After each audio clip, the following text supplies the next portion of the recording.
Rabbia Ilnor, numeri di una guerra, 50 esuberi, ieri 24 ore di sciopero, oggi un'ora di assemblea dei lavoratori.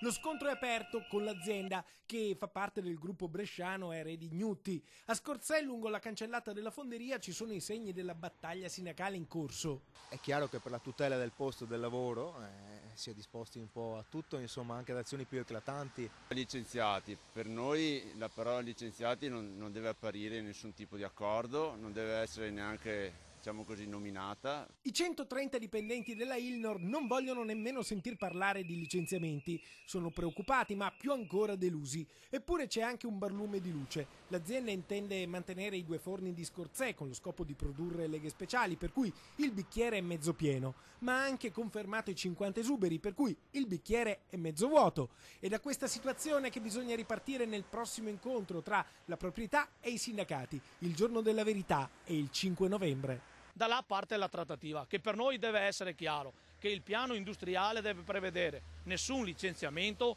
e nessuna chiusura all'interno dello stabilimento. In attesa dell'incontro del 5 novembre, alla Ilnor riprende l'attività e la produzione.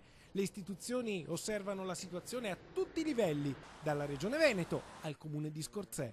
Il dubbio che abbiamo è che in realtà questo significhi semplicemente la politica del carciofo, per cui si sfogliano le foglie ritenute più improduttive, ma poi alla fine si mangia anche il cuore.